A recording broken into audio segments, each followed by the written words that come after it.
The KUDZUKIAN Network presents RIFFIN on Jazz with your host, Howard Robertson and Malvin Massey. Sonny Rollins. You got to improve, man. You got Coltrane and Ornette Coleman and these boys coming up. You better get your stuff together. Mr. Miles Davis. White people are funny. In America, they thought that I just woke up one morning and had the blues and started playing the trumpet. But it don't go like that, and you can't explain that to them. Miles was able to make something that was wrong into something that was right. Now they know. I'm not an accident. RIFFIN on Jazz.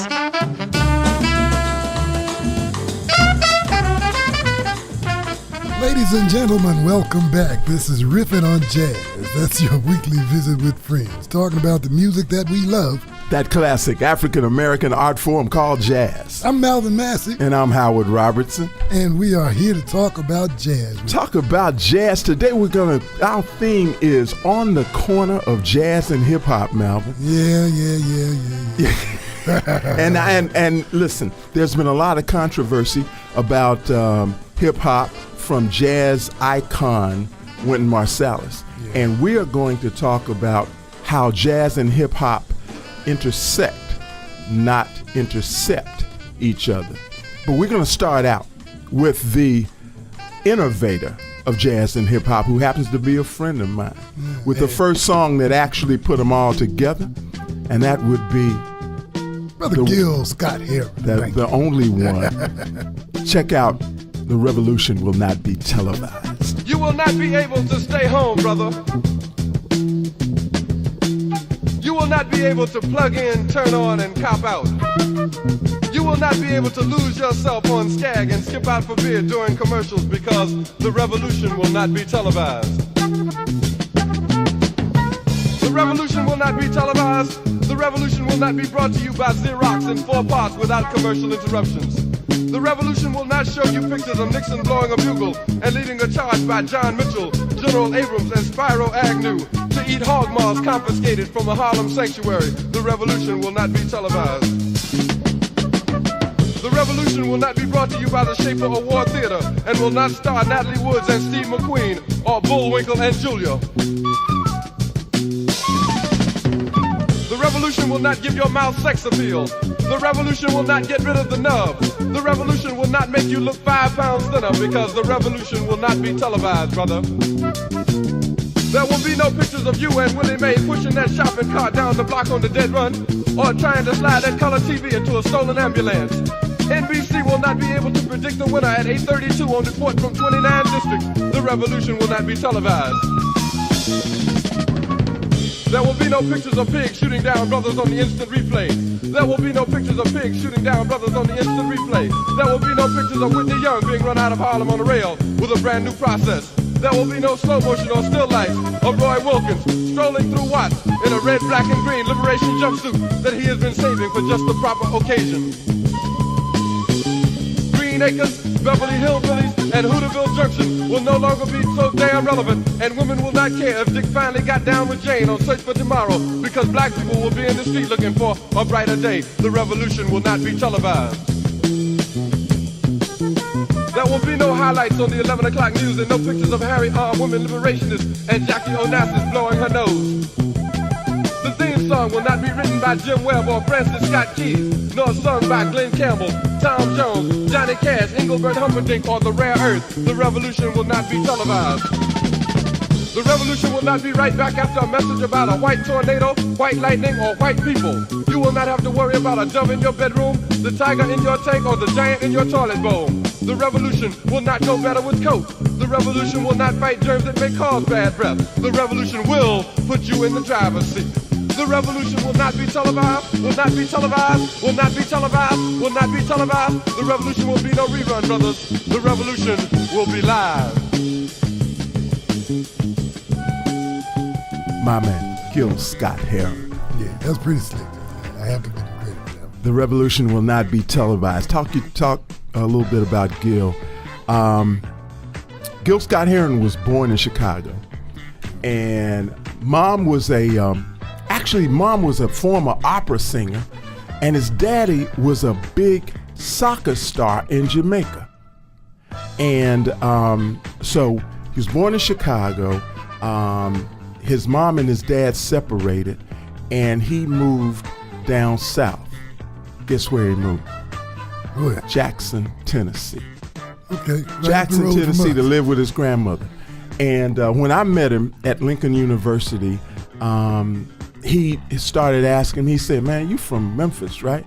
I said, yeah. He said, so where'd you go? Like Hamilton or Melrose, Booker Washington or Carver or something. He started naming all the high schools in town. And we're 1,000 miles away from home, man. I'm going, how do you know? And he told me that he was basically raised by his grandmother in Jackson, Tennessee, and he came to Memphis all the time.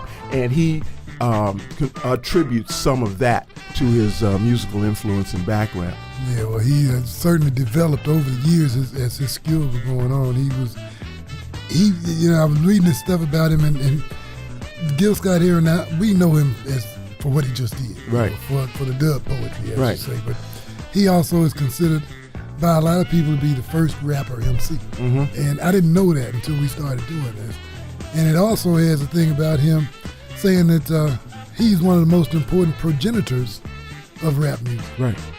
And he put it over jazz. And that's what we want to really get in. This is called On the Corner of Jazz and Hip-Hop. And we really want to get into the similarities. Jazz and hip-hop have so much more in common than they do not. And for somebody, and we're going to talk about Wynton's comments and what he really meant to say. But coming up next, this is a selfish point, okay? This is a selfish point of privilege, if you will. We're going to play Gill Scott-Heron's In the Bottle. And we're going to play In the Bottle because it features my band. My band became my band in college became Gill Scott-Heron's band. And so the guys that you hear, particularly Danny Boyne on bass and Tony Adams on drums, were members of my band, and we played gigs with Gill when he first started. So check this out, In the Bottle. Check out the bass line. You see that black boy over there running scared, his old man in a bottle. He done quit his 9 to 5, he drank full time, and now he's living in a bottle. See that black boy over there running scared, his old man got a problem, and it's a bad one. He ain't done pawned off damn near everything, his old woman waiting to bring for a bottle. And don't you think it's a crime when time after time after time, people in a bottle, there's people living in a bottle. Listen to me, see that sister, shop was fine, she's finally drinking wine in a bottle. She told me, oh man committed a crime, he's doing time, now she's hanging in a bottle. I seen her out there on the avenue all by herself, and sure need help from the bottle. I seen her, preacher man tried to help her out, she cussed him out and hit him in the head with the bottle. They turned to me, they asked me, Gill, now don't you think it's a crime? No way. And time after time after time, people in the bottle, there's people showing up in the bottle. Give me another good example. You see that jet in Erykah suit there, he done damn near blown his fool to the bottle. He was a doctor helping young girls along. If they wasn't too far gone to have problems. But the offenders of the dollar eagle said, what you doing, man, ain't legal. Now he's in the bottle. And now we watch him every day. He's trying to chase the prisoners away from the bottle. He turned to me, he said, "Get my hand now. Don't you think it's a crime? The way time after time, friends of mine in the bottle. There's people showing up in the bottle." Come on, hit it a lick one time, Stick.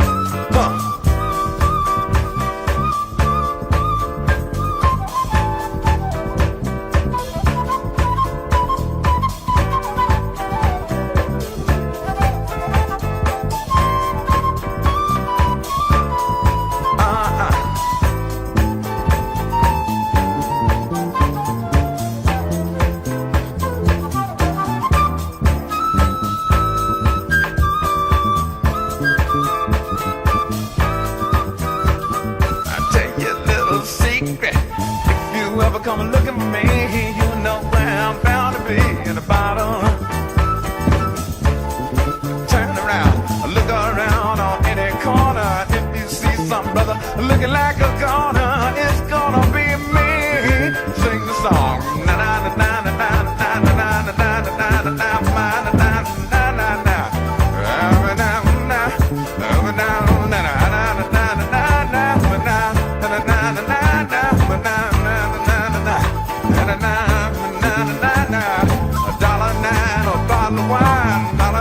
Get a bottle of wine, $1.09, get a bottle of wine, $1.09, get a bottle of wine, a bottle.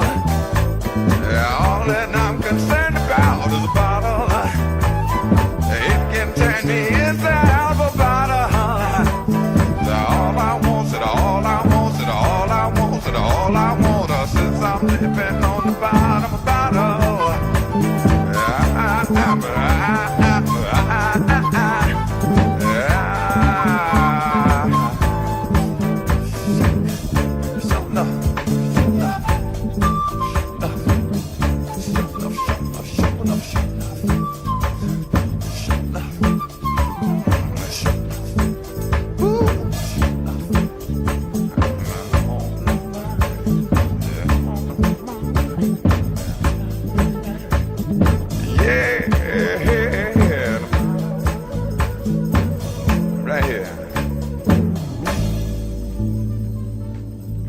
Gill Scott-Heron. Yeah. I want to tell everybody, Gill Scott-Heron went to Lincoln University in Pennsylvania for one main reason. His idol was Langston Hughes, and he went to Lincoln because that's where Langston went. Absolutely. Absolutely. Gill was a literary genius. Obviously, with the poetry that he could come up with. He was a great communicator. Sure that, I actually literally watched him stand down a riot, a student riot, talked everybody down. So, fantastic guy. He was the godfather of basically rap and hip hop, and the intersection of jazz with rap and hip hop. And that's what we're talking about because today. He was on the verges of jazz. He was on the fringes of jazz and R&B. Oh yeah, and mix. He was always that mix. Yeah, and his writing partner was a guy named Brian Jackson, and Brian Jackson was from New York, from Manhattan, and had studied and was a tremendous jazz pianist and flautist. So we're going to go from that to a lot of you probably heard that. There's a lot of controversy and potential and obvious conflict with what Wynton Marsalis has said. Things like he didn't like hip hop and rapper hip hop, and that it was more damaging racially than a Robert E. Lee statue. Yeah. And you have to think of it in the context that they had just removed the Robert E. Lee statue down there in New Orleans. And he helped with that. He helped with that. Yeah, so that was on his mind. A lot of people don't know that he and Mitch Landrieu played trumpet together in high school. Mm. And so he literally helped and advised Mitch Landrieu on taking those statues down. Yeah. So, but in the business that I'm in, Malvin, you learn that sweeping generalizations are not your friend, especially when you're somebody of note and that people listen to and who have a platform. You have to be careful what you say. You do. Yeah. And so, I really he had to respond to all of the backlash. He being Wynton Marsalis had to respond to all the backlash that he got in a 2,200 word Facebook post. Wow. Yeah. And that's but it shows you how seriously passionate he was about all of that. Oh, absolutely. Absolutely. About talking back about it, to responding to it. Very passionate. And I didn't disagree with everything that he said. And you didn't either. Yeah. And I know this. And we're going to talk about this. But first, we're going to get into a great interview with Robert Glasper, who is a young cat raised with hip hop, but he's a dynamic jazz pianist, and he's going to talk about this jazz and hip hop realm. So the sample that Pete Rock grabbed from the Samach Jamal record, right here.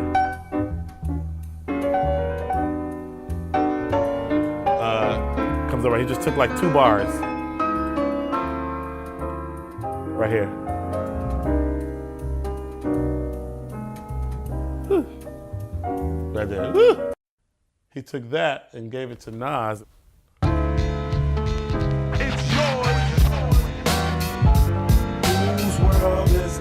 The world is yours. The world is yours. It's mine, it's mine, it's mine. Whose world is this?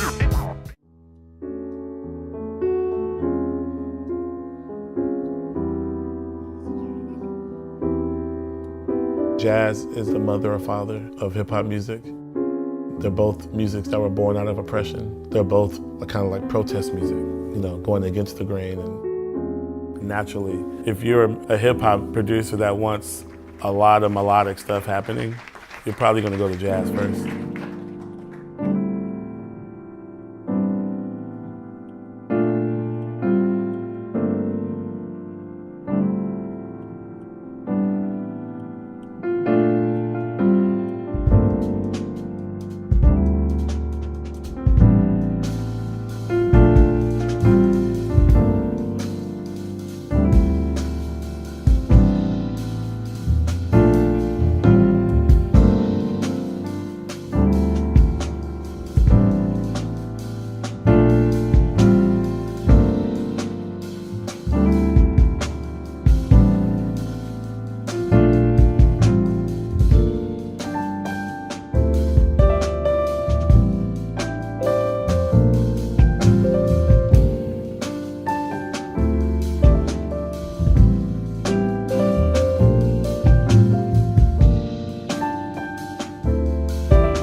Hey, yo, Rob, what up? It's music. I heard you was doing my joint, so beautiful. You and the guys just doing it over, and I really feel like, I really feel honored. I mean, it's a good thing that you picked that song, because I think it's important that women know how beautiful they actually are, despite whatever may be going on in the world these days, when it comes to women and how they feel about the way that they look, and how men think about them, and what they think men expect of them. I don't think that truly matters at the end of the day, because the only thing that really matters is how you see yourself. How you see yourself. How you see yourself. How you see yourself. How you see yourself. How you see yourself.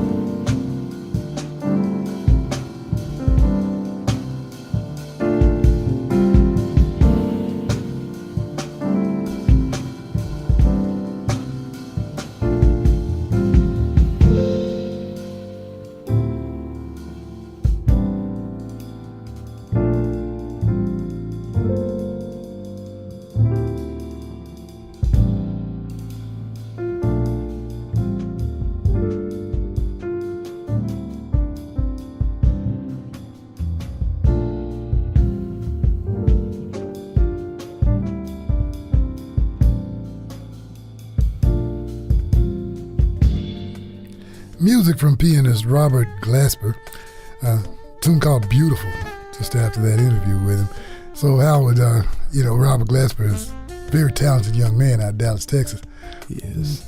Why did you want to include him? I wanted to include him because I think that he is the embodiment of the intersection of jazz and hip-hop.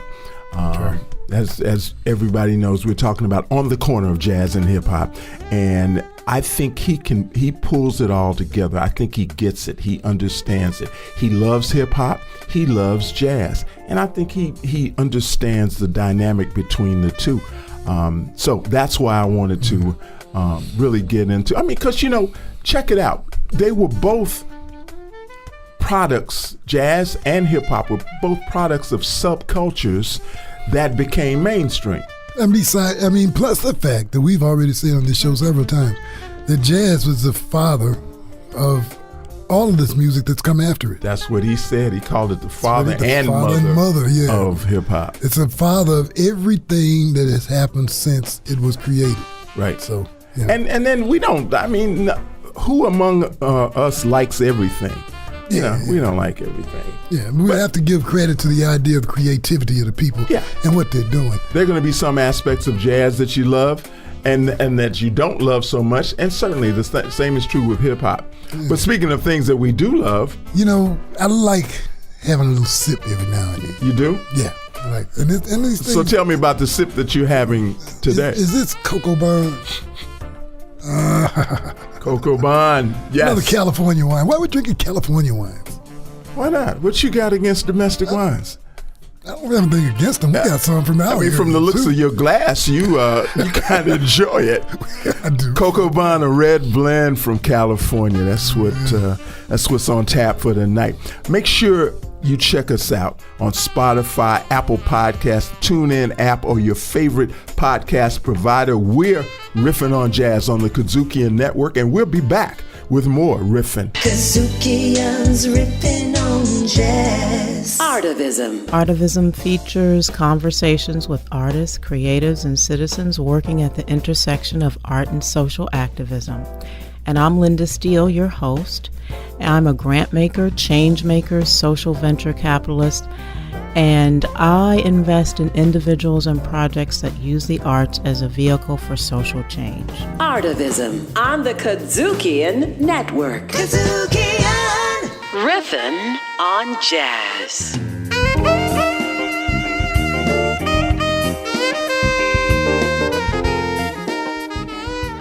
Welcome back to Riffin' on Jazz. One thing I didn't mention back before the break, Malvin. Yeah. Robert Glasper is renowned in another way.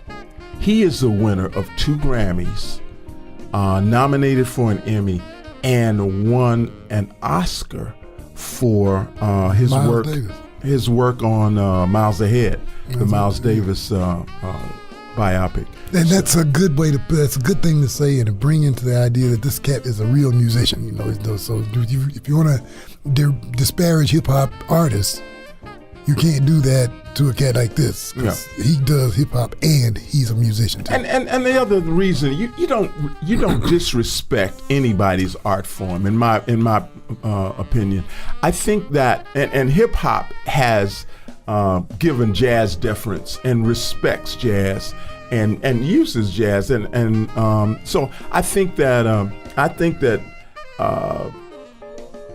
it had to be said in terms of that relative to Wynton, and I think he got it. I think he got it straight. I think he got it straightened out. But speaking of jazz, we're about to talk about a lady whose given name is Dana Owens. Dana Elaine Owens. Dana Elaine Owens, and who knew that Dana Elaine could sing like she sings? She can sing. Now, she started out as a hip-hop artist, as not just a hip-hop artist, but the queen of the hip-hop artist. Yes, I know. In case you guys don't know, you jazz purists don't know, we're talking about Queen Latifah. And we have pure evidence of her proficiency in jazz. Not to mention the 3 CDs she's put out in jazz. Yes. But this tune is a quintessential jazz cut. And you and I both know that the lyrics are built around a saxophone solo. Yeah. Okay, not something that was literally meant to be sung, although some great jazz artists have sung it. But George Benson owns that song. Oh yeah, this is true. I want y'all to check out the Queen, Latifah, on Moody's Mood for Love. There I go, there I go, there I go. Pretty baby, you are the soul who snaps my control. Such a funny thing, but every time you're near me, I never can behave. You give me a smile and then I'm wrapped up in your magic. Music's all around me, crazy music, music that keeps calling me so very close to you. Turns me your slave. Come and do any little thing that you want to. Anything, baby, just let me get next to you. Am I insane or do I really see heaven in your eyes? Brightest stars that shine up above you in the clear blue skies. How I worry about you, just can't live my life without you, baby. Come here, don't have no fear. Oh, is there a wonder why I'm really feeling in the mood for love? I'm really feeling in the mood for love. So tell me why. Stop to think about this weather, my dear. This little dream might fade away. There I go, talking out of my head. Oh, pretty baby, won't you come and put our 2 hearts together? That would make me strong and brave. Oh, when we are one, I'm not afraid, I'm not afraid. If there's a cloud up above us, go on and let it rain. I'm sure our love together would endure a hurricane. Oh, baby, won't you please let me love you and get a release from all this awful misery.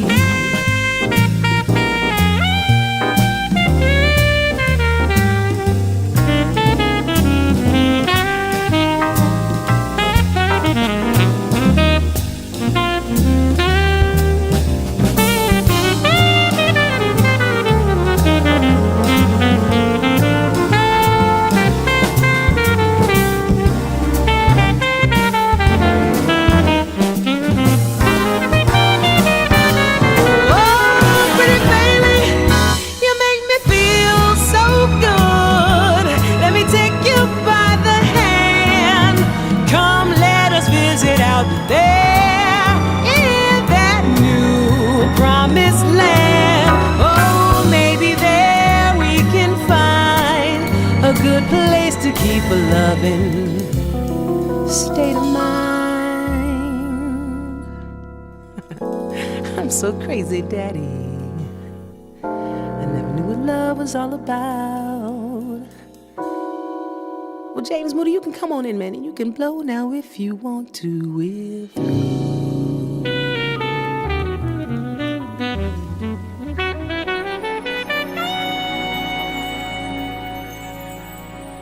There I go, there I go, there I go.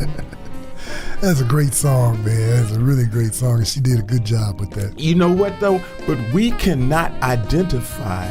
We can identify a lot of stuff about Queen Latifah, but we can't identify where she got her jazz chops from, how long she's been singing jazz, how she started singing jazz and all of that. That was just a beautiful bonus. Just came up in the middle of her career that she decided to put out 3 jazz CDs. Ain't that something? Yeah, and singing ballads too. And you know, she didn't just start. She didn't just wake up one morning and say, "I'm gonna start singing jazz." No way, no way. You don't sing like that, and you don't sing those kinds of tunes. You gotta have that in your heart. You gotta have heard that too. So you must have heard that as. And you've been singing it. You've been singing it before. Yeah. So, anyway, Dana Owens, Queen Latifah, and that's going to transition us very, very smoothly to another young lady whose name is Erykah Abby Wright. And you know, she's got chops that I didn't know she had either. Mm-hmm. She's a very skillful, talented musician and composer. And, what's the other name? Erykah Badu. Erykah Badu from Dallas, Texas. And she is, and you know what? This is very, very cool. This is very, very cool because to me, Erykah Badu is the 21st century embodiment of Simone. Nina Simone. Well, she's the same. She's a poet, an activist, and a performer. Right. You know how she got the name Badu? No. I wouldn't even venture a guess. It's her favorite jazz scat. Nonsensical word that is a scat, Badu.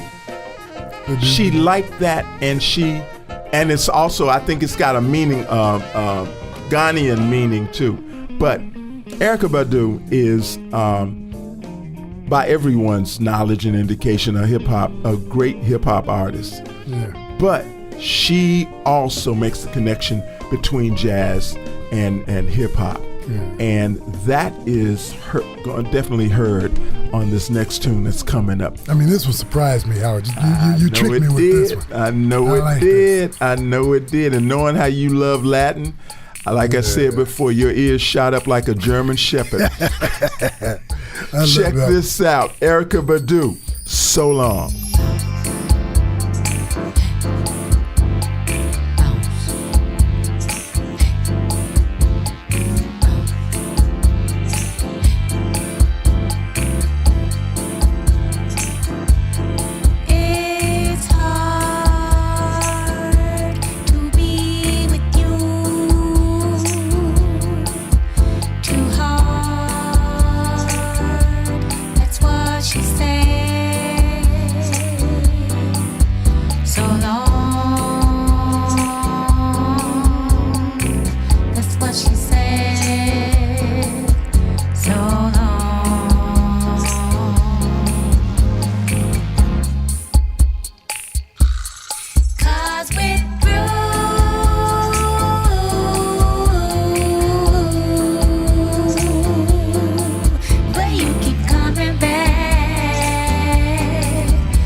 Erykah Badu. Yeah, I love that track. Now, that was nice really, track. That was really nice. So long.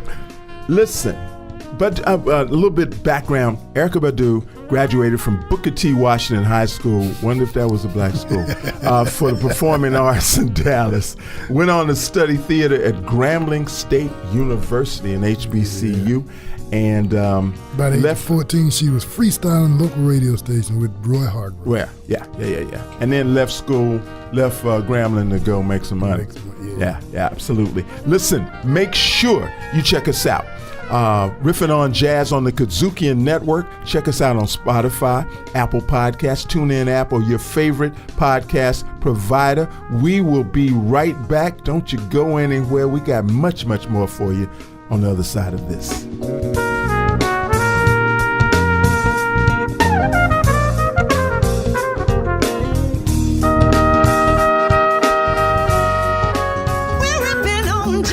Best in Blue. Are you all seeing that as a tie with the gang culture in Memphis? I don't think that we can attribute all of that to gang violence or gang initiation. Best in Blue on the KUDZUKIAN Network. High Conversation. Elliot Perry, otherwise known as Socks. Man, thank you. How you guys doing? Mr. Earl the Pearl Monroe. Hey, thank you. Nice to be with you guys. Glad to have Mr. Allen Houston. Trying to stay warm up here in New York. I hear you. Personality extraordinaire, Mr. Scoop Jackson. I appreciate the encore. Mr. Michael Ray Richardson. What's up, man? Glad to be here, brother. A 3-time NBA All-Star, the one, the only, Detlef Shrimp. Howard, Larry, thanks so much for having me. I'm excited to be on the show. High Conversation. The KUDZUKIAN Network. Riffin' on Jazz. On Jazz. On Jazz.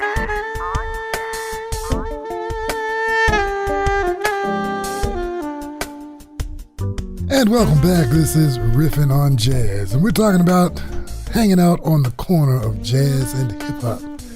And it's it's an idea that Howard, we did one before. We did a show called Hip-Hop Sampled My Jazz. Yes. And the whole topic of that was that so many hip-hop artists use jazz and jazz artist music to back their songs. And that was fascinating to me, that was what time it was, that so many of them had done it.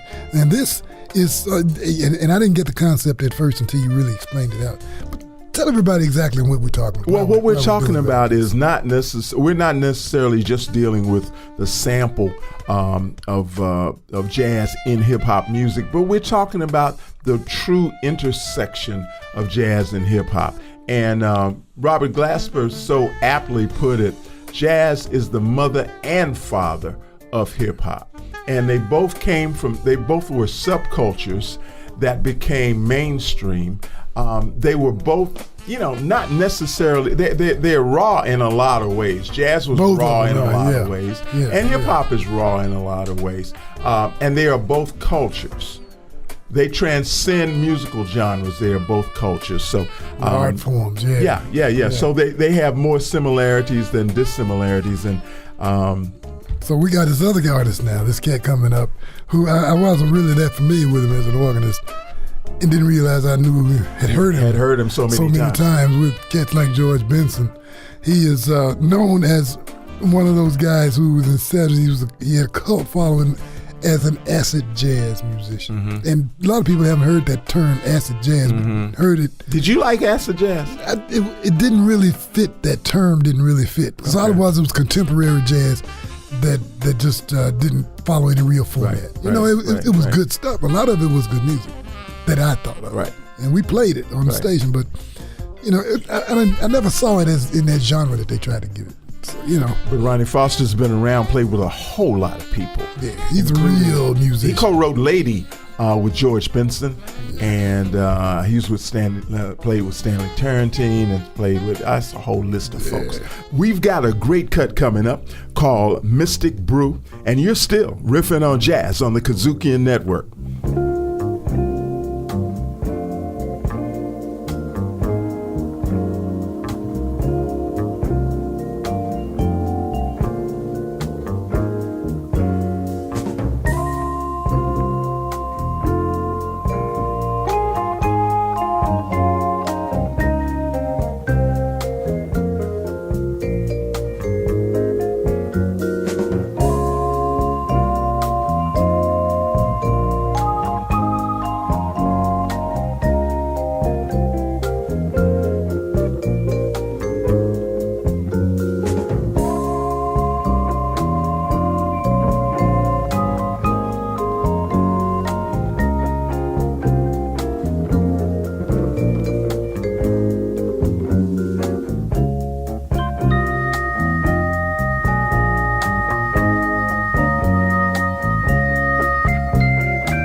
great Ronnie Foster.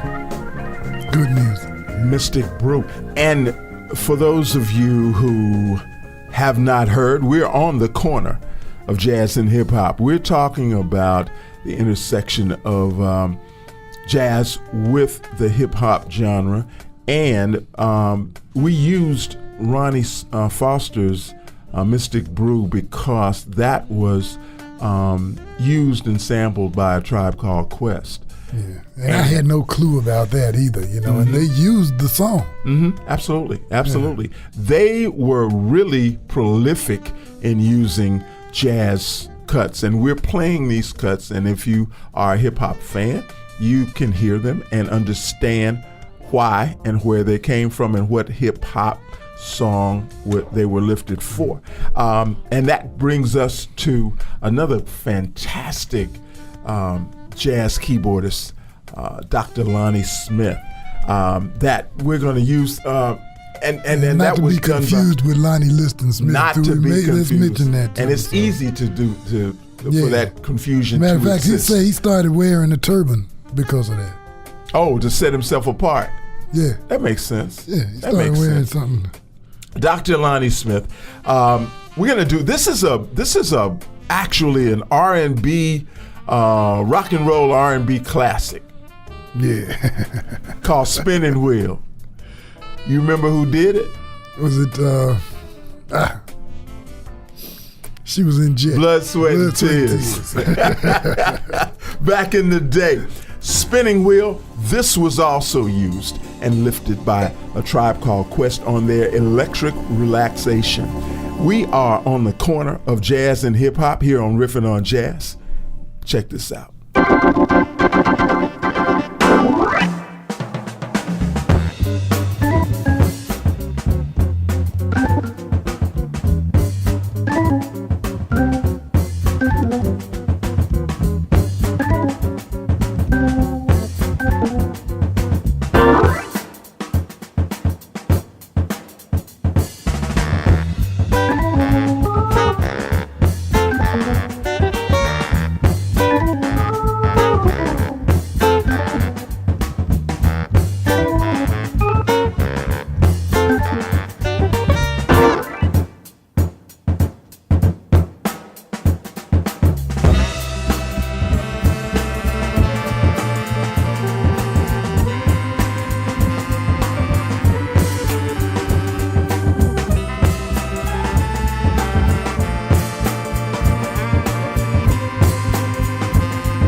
stylist, Lonnie Smith, Dr. Lonnie Smith. Yeah. Not to be confused with Lonnie Liston Smith. But the man is, he was born in New York. Mm-hmm. He was born into a family of a vocal group. His folks sang this and that. He was part of a group in 1950s that's called the Teen Kings. And guess who was in that group with him? Who? Grover Washington Jr. Oh, really? They were teenagers. And the Teen Kings. The Teen Kings, that was their group. And then he went on, he got introduced to George Benson, moved to New York City. George Benson needed an organ player. Grabbed Lonnie Liston Smith, Dr. Lonnie Smith. See how easy it is? Yeah. And for that reason, he started wearing what? Yeah, turban. Yeah, part of to what set himself apart. Who would have thought that would, Lonnie Smith is not the most common name in the world. Yeah. So how does it Both come out of them that play two organ keyboards. players? Yeah. Lonnie Smith. Keyboard, yeah. But the guy, a great history. And like I was saying, so why did we include him? We included him because his music was used and lifted by Tribe Called Quest on some of their most popular that's something else. So hip hop songs. This Tribe Called Quest, yeah, I've heard of them, and I wasn't really into the culture, but at the time they were really hot. I cannot believe they sampled almost exclusively jazz. Yes. Dave Coz is in there sampling. Stanley Turrentine, all these people. Yes. My goodness. That's the intersection. That's what I'm talking about. That's the intersection of jazz and hip hop. And there's so much in common, and that's exactly why we're using this music. And that really is why we're on the corner of jazz and hip hop here on Riffin' on Jazz. And we appreciate your being with us. We've got a very, very interesting group. I asked our producer if they were considered a one-hit wonder, but he said they had some other stuff, but nothing. This was the first time out of the box, and it went straight to the top of the rap charts, rap and hip-hop charts. This is a trio. They're known as an American hip-hop trio, formed in Brooklyn, New York, composed of a guy from Seattle, a lady from Silver Springs, Maryland, and another guy from Philly. That's college kids. Yes. And as a matter of fact, they went to Howard University together, and they put out what is now a rap classic, and it is absolutely a jazz bass. And now we don't know if they lifted it or sampled it from somewhere. If they do, we can't find. The liner notes say that they created the song and then attached the rap. Right. But we're talking about Digable Planets, and the tune is Cool Like That. We're going out. We've been talking on the corner of jazz and hip hop. Malvin, as usual, my brother. Always blessed. And we appreciate you guys being with us again here on Riffin' on Jazz on the KUDZUKIAN Network. Tune in next week, same time, same place, and you're going to get the same great stuff. Y'all take care. We're out. Riffin' on Jazz. Executive produced by KUDZUKIAN. Co-host by Howard Robertson and Malvin Massey Jr. Music curation by Howard and Malvin. And recorded at KUDZUKIAN Studios. Riffin' on Jazz. Part of the KUDZUKIAN Network.